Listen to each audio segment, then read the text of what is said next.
क्या आपको पता है वह कौन सा उपाय है जो मनुष्य को अस्पतालों और डॉक्टरों से सदा दूर रखता है, लंबी आयु तक चुस्त दुरुस्त रखता है, सदा फुर्तीला बनाए रखता है, कार्य कुशलता बढ़ा देता है, आत्मविश्वास आत्मज्ञान में वृद्धि कर देता है, कुल मिलाकर जीवन सफल बना देता है? आप सही सोच रहे हैं, वह उपाय है चक्र साधना। चक्र साधना आज के समय में केवल ग्रंथों तक ही सीमित नहीं रहा है। करोड़ों लोग इसी साधना को करके अब डॉक्टरों की छुट्टी कर चुके हैं। अब चक्र साधना अथर्ववेद और उपनिषदों के पन्नों से निकलकर आम लोगों की पहुंच तक आ चुका है। इस रहस्यमयी साधना को तेजी से आम लोगों तक पहुंचाने में यूट्यूब की भूमिका अहम रही है और थोड़ी बहुत इस चैनल की भी। Thanks YouTube. दोस्तों, मैं हूं एनपी सुशील और आप देख रहे हैं अपना पसंदीदा चैनल नागा साधना। आश्चर्य नहीं करें, चैनल का नाम किसी विशेष कारण से बदलना पड़ा है। अब इस चैनल का नाम नागा साधना हो गया है। दोस्तों, नागा साधना चैनल पर आपका स्वागत है। चक्र साधना का इतिहास अत्यंत प्राचीन है। इसका जुड़ाव योग, तंत्र और आयुर्वेद से है। बात करें युग की तो इसका संपर्क वैदिक युग अर्थात 1500 से 500 ईसा पूर्व से है। प्रायः सभी प्राचीन भारतीय ग्रंथों में चक्र साधना का उल्लेख किया गया है।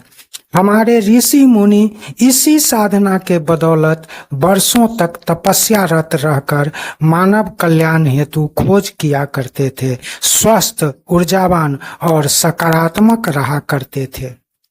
हर मनुष्य के भीतर एक संसार छिपा है, एक ब्रह्मांड जो चेतना से चलता है और उस ऊर्जा के केंद्र में है 7 ऊर्जा चक्र। लेकिन ये चक्र सिर्फ शरीर के हिस्से नहीं, ये प्राचीन रहस्य हैं जो हजारों वर्षों से केवल साधकों पर ही प्रकट हुए हैं। आज हम जानेंगे चक्र साधना का इतिहास, एक ऐसी साधना जो आत्मा को ब्रह्म से जोड़ती है। जब वेदों की ऋचाएं गूंजती थी तब प्राण और नाड़ी का ज्ञान ऋषियों को सहज था। उन्होंने बताया, हमारे शरीर में अदृश्य ऊर्जा की धाराएं बहती हैं। इन्हीं धाराओं का संगम बाद में चक्रों के रूप में जाना गया। उपनिषदों ने कहा, सुषुम्ना में उत्पन्न चेतना ही परम सत्य तक जाती है। योग तत्व उपनिषद, ध्यान बिंदु उपनिषद, इन ग्रंथों ने पहली बार 7 चक्रों की चर्चा की। मूलाधार, स्वाधिष्ठान, मणिपुर, अनाहत, विशुद्धि, आज्ञा और सहस्त्रार। हर चक्र जीवन की एक यात्रा है। जैसे जैसे साधना गहरी हुई, तंत्र ने चक्रों को चेतना की सीढ़ी बना दिया।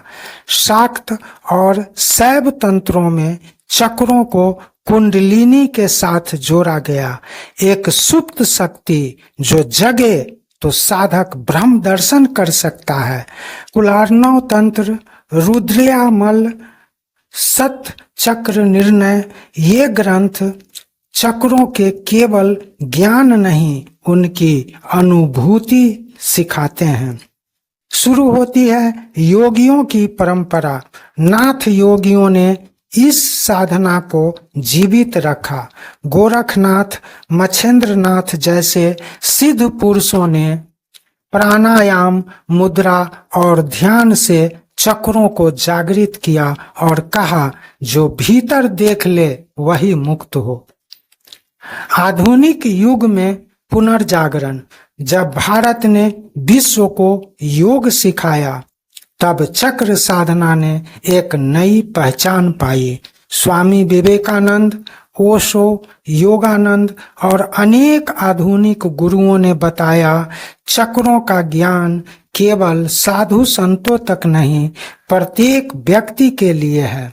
चक्र साधना सबों के लिए है। इस विद्या को जन जन तक पहुंचाया जाए ताकि ईश्वर के प्रत्येक संतान को स्वास्थ्य लाभ पहुंचे। दोस्तों, चक्र साधना केवल सिद्धि नहीं, यह स्वस्थ जीवन, शांत मन और जागरूक आत्मा की ओर एक यात्रा है। यह मार्ग है आत्मा से परमात्मा तक का। यदि आप भी चक्रों की शक्ति को जगाना चाहते हैं तो जुड़े रहिए नागा साधना के साथ। हर वीडियो में हम एक कदम और आगे बढ़ेंगे भीतर की दिव्यता की ओर। सब्सक्राइब कीजिए, घंटी बजाइए और साधना में सहभागी बनिए। नमस्कार, जय हिंद, जय भारत।